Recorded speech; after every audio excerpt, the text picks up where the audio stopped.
Tuhan di hidupku.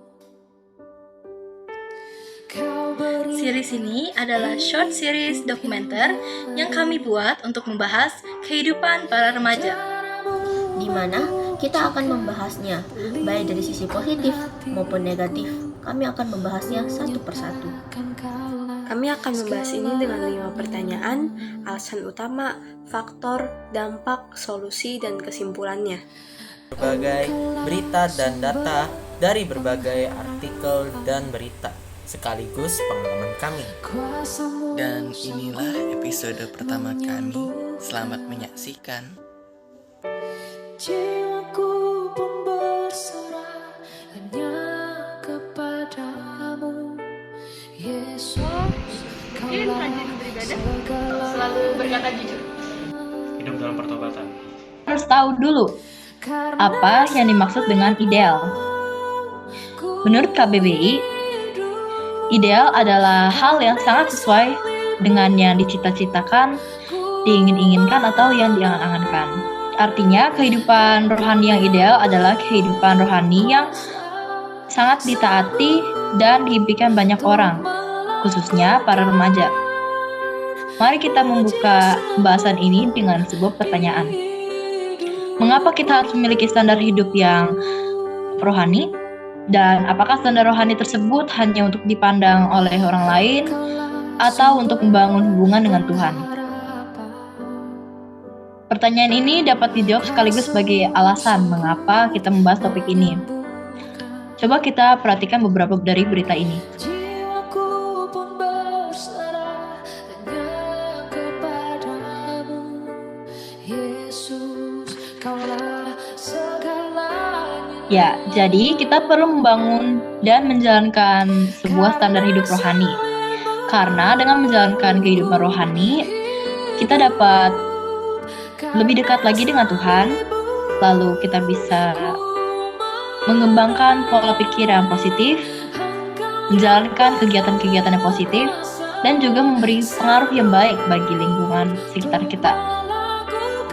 Tapi perlu dicatat, standar rohani ini harus dibuat sesuai firman Tuhan. Karena kalau kita melakukan kehidupan rohani yang baik hanya untuk dipandang oleh orang lain, itu akan berakhir sia-sia. Dan justru kita akan memberi contoh yang salah bagi orang-orang di lingkungan sekitar kita. Selanjutnya kita harus tahu dulu nih, sebenarnya apa sih yang membuat seseorang memiliki kehidupan rohani yang baik? Di sini aku punya satu artikel berita yang bisa kita jadikan sebagai contoh utama. Dan kita bisa lihat kalau itu tuh berhubungan sama dengan yang namanya faktor. Nyatanya, kehidupan rohani yang ideal itu dapat kita temui di dalam diri kita sendiri melalui beberapa faktor. Misalnya,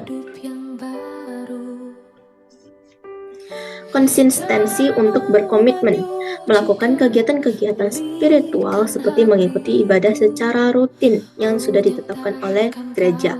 Dan kedua, adanya gerakan atau organisasi dalam gereja dapat mendukung seseorang untuk membangun kehidupan rohani yang baik.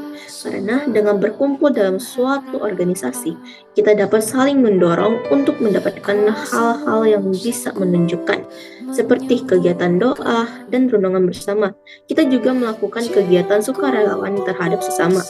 Tetapi setiap faktor pasti ada dampaknya kan. Nah, kira-kira apa saja dampaknya? Nah, sebelum kita tahu dampaknya apa, kita harus tahu dulu tentang apa saja kesulitan yang harus kita lalui untuk memperoleh kehidupan rohani yang ideal. Kesulitan yang harus kita lalui itu bisa saja saat diri kita mencoba untuk menahan keinginan kita yang buruk. Contoh keinginan kita yang buruk mungkin sering kita lakukan itu seperti ingin bermain handphone saat sedang beribadah. Kita juga akan melalui rasa malas untuk tetap konsisten, karena rasa malas membuat kita tidak ingin melakukan apa-apa, seperti malas membaca firman, malas membantu orang lain, atau bahkan sekedar malas untuk berdoa saat mengawali hari. Tapi, coba lihat beberapa artikel berita ini. Jika kita berhasil melalui semua halangan ini dengan semangat dan keseriusan hati kita akan menciptakan sebuah dampak positif bagi sekitar kita, atau bahkan mendapat hadiah yang tidak terduga, yang tidak pernah kita bayangin. Contoh gampangnya itu teman-teman kita atau mungkin adik kakak kita pasti akan mengagumi sikap kita dan menjadikan kita sebagai contoh mereka untuk memulai kehidupan rohani yang baik dengan Tuhan. Atau bahkan mereka akan terinspirasi untuk melakukan hal yang lebih keren lagi, seperti di berita-berita ini. Dan itu sudah jadi hadiah yang keren juga buat diri kita sendiri. Mungkin teman-teman bakal bertanya, emangnya dengan menjalankan kehidupan rohani yang baik dapat membuat kita sempurna? Nah, dengan menjalankan kehidupan rohani yang baik tentu tidak akan membuat kita sempurna, karena pada dasarnya kita sebagai manusia sudah jatuh ke dalam dosa. Karena dengan hal itu membuat kita tetap tidak akan sempurna walaupun sudah menjalankan kehidupan rohani yang ideal. Karena di dunia ini tidak adanya manusia yang sempurna. Namun perlu kita ingat bahwa Tuhan Yesus sudah menderita dan mati untuk kita. Dapat dibayangkan, darah yang mengalir adalah dosa kita yang dibuang keluar dari diri kita, di mana mempermudah kita untuk berperilaku baik karena beban ditanggung olehnya. Hal yang dapat kita lakukan sekarang adalah dari langkah kecil seperti beribadah dengan bersungguh-sungguh, bersikap ramah, dan toleransi kepada semua orang. Dengan hal itu akan menghasilkan halnya seperti berita di atas.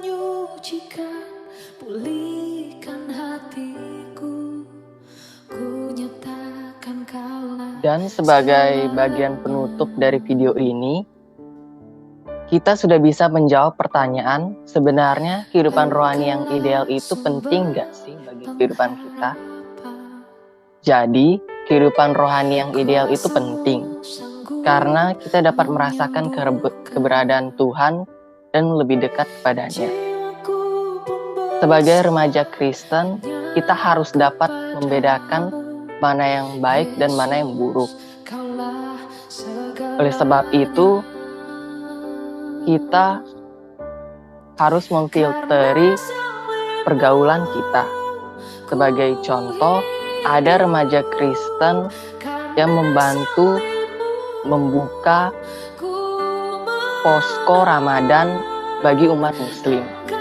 Dari berita ini bisa disimpulkan bahwa remaja Kristen memiliki rasa toleransi yang tinggi dan sesuai dengan ajaran Tuhan, di mana kita harus berperilaku baik kepada siapapun tanpa membeda-bedakan kepercayaan mereka.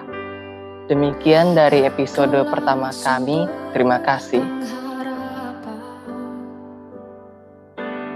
Kuasamu sanggup